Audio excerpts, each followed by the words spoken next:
You're listening to the sounds of DJ AC. Wait till I give my money right. Since releasing Debt Free or Die Trying, how I buried myself in over $30,000 in debt and dug my way out by age 30 in 2016. A lot of people have asked me what's next. My goal has been to show people that living life and living debt-free don't have to be mutually exclusive at PaychecksAndBalances.com. To help me reach this goal, I met up with a couple friends who were in my life through the ups and downs during my experience with debt. This is the story I shared. The first time I fell in love with debt, I was 18 years old. I worked at IHOP. I was a baller, a shot caller. I made cash in hand every shift, sometimes as much as $100 a day. I saved over $2,000 in cash for my first car. With no real bills, the ease of saving money created this false reality that I could do it again, whenever I wanted. Back in the real world, I wouldn't save $2,000 in cash, in any account, savings or otherwise, until I was in my mid-20s. You see, I was cash rich once, but mentally broke always. My dad used to say, "You got more money than sense." The first time I learned about credit was when I went to purchase my first cell phone. I had my eyes on the top of the line phone. My millennials know which one. The Nokia 5100 with the interchangeable faceplate. A young man of expensive taste and leisure, I went through it the red Spider-Man, blue lightning strike, and of course, the infamous clear faceplate. But before I could leave, the owner mentioned two words I never heard in my young 18 years on earth. He said I would need to put down a deposit because I didn't have any credit history. I didn't even know what these terms meant. Technically, I could have left with a free phone, but I would not be deterred from wasting my money on the greatest purchase legally available to me at the time, the Nokia 5100 with the interchangeable faceplates. A notoriously difficult snake game. I put down $200 in cash, and I walked out of the store a broker but satisfied customer. This temporary peace would all be shattered soon after I graduated high school. The year was 2001. I don't remember exactly what I was doing. We could say studying, but we would be lying. I do remember being interrupted by a fellow college goer. I was a freshman at the University of Texas at Austin, when an exasperated teen, free from the burdensome restrictions of his parents, burst into the mess hall. He looked around. He huffed. He puffed. It was clear he had something life-altering to share with us based on the bewildered excitement in his eyes. "They're giving away free money and T-shirts in the main hall."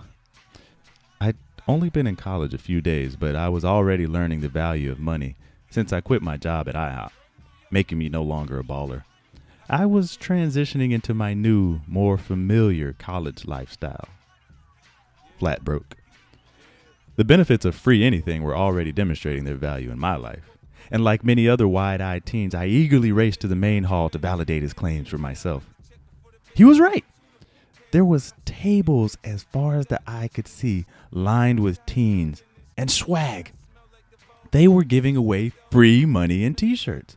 I couldn't believe it. I'd never seen anything like it. All you had to do was sign up for this thing called a credit card. There goes that word again. I hadn't heard it mentioned since I bought the greatest cell phone ever made, the Nokia 5100 with the interchangeable faceplates. I needed this free stuff in my life.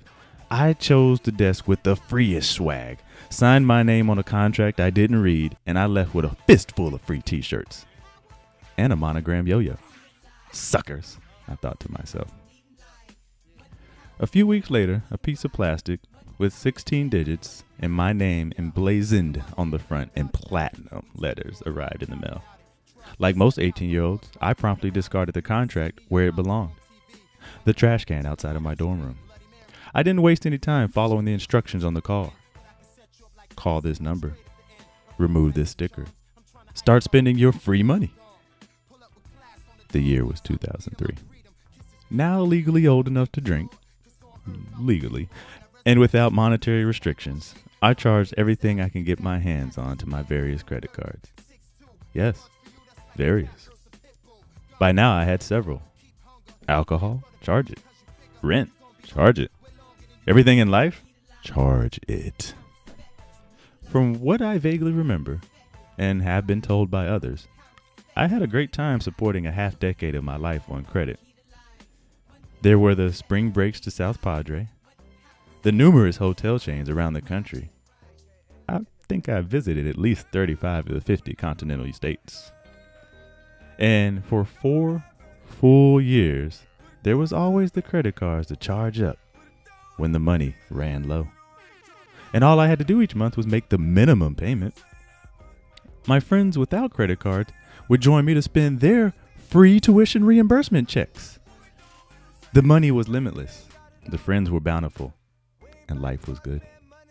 We never worried about the costs because we all knew we'd pay it all back as soon as we graduated. That's why we were going to college in the first place. When we graduated, we'd make so much money your head would spin.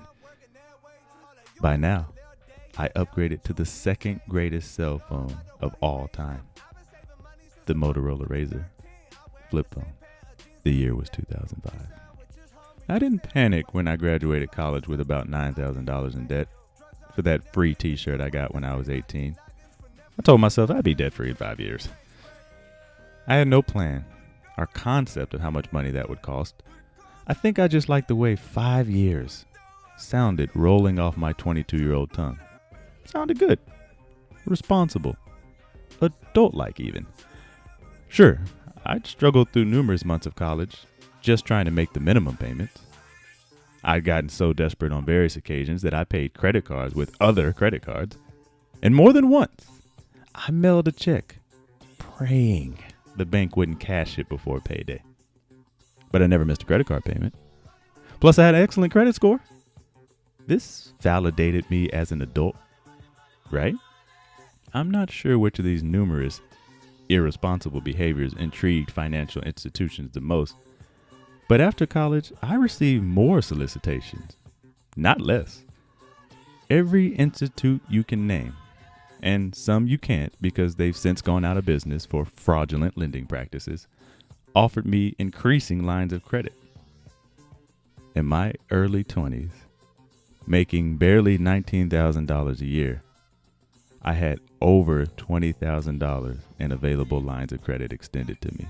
Other institutions began offering me another, better, improved debt vehicle than those mediocre credit cards I'd been using during college. I'd graduated to debt consolidation loans. The first time I got approved for a debt consolidation loan, I treated it like a lottery check. In one weekend, I went from $9,000 to $26,000 in debt. I don't think I've ever had more fun spending money I couldn't afford. I even managed to buy a car. New. Used. But with rims. But even the good times must come to an end. The year was 2009. I reached rock bottom at age 27. What they don't tell you is when the money runs out, the friends run out too. And my dreams of making six figures right out of college didn't quite pan out. The real world was a bit harsher than my fantasies. My post-college reality was falling apart. I was working 2, 3, 4 jobs at any given year and still struggling just to make minimum payments. I didn't know what to do. I was in a debt spiral. And no one knew how much debt I had, including myself. I was too ashamed to look. I just knew it was a lot. All I did was work. I'd pay what I could each month. I'd go to sleep. And I'd hope when I woke up the next day, it would magically all be gone.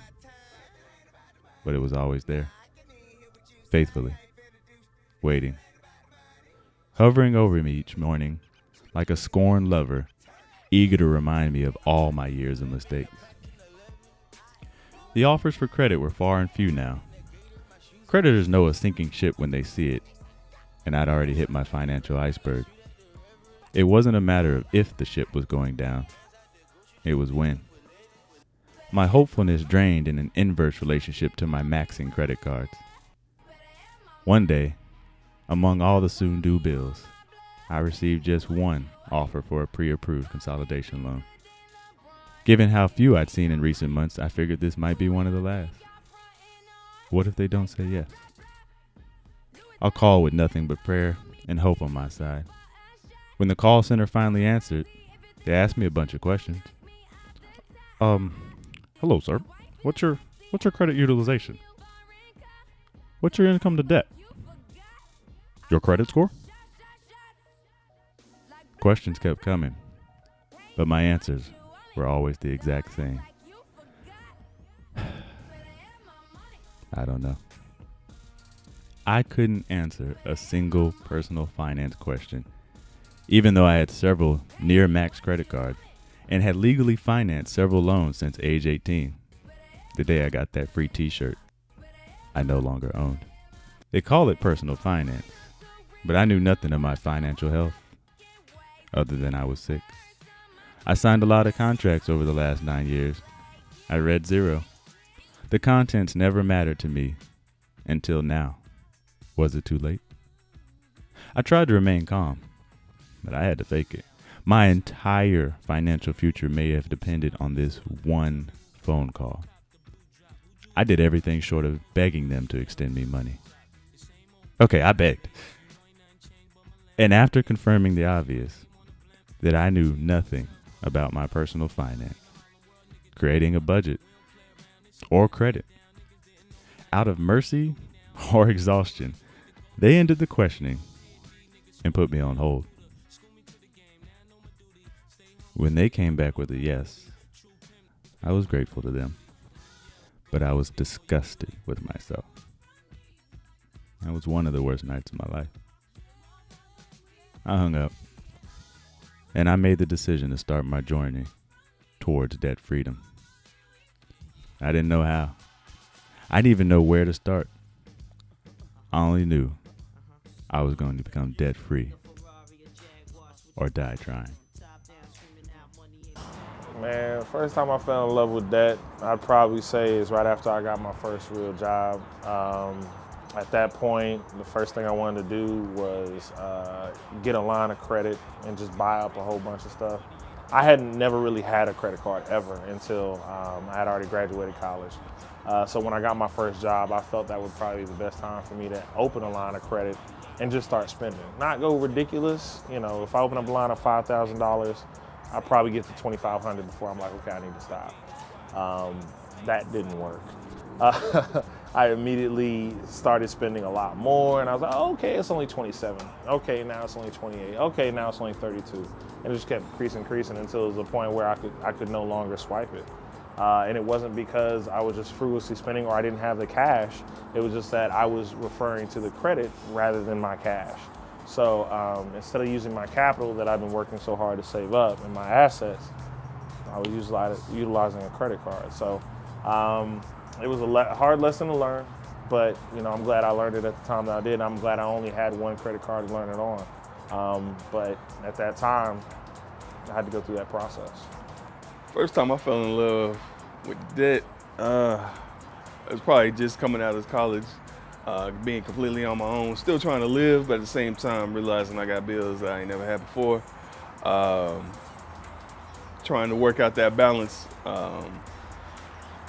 I would definitely have to say that was it. Still trying to, you know, enjoy my things with friends, go out, have a good time, but at the same time, paying bills for the first time. I'm actually going grocery shopping and eating more than one thing for the whole week first time.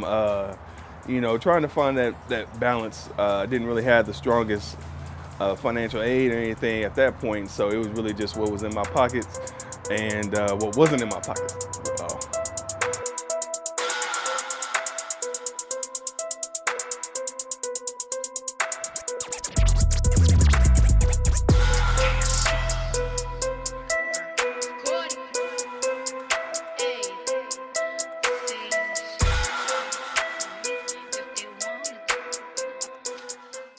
DJ AC.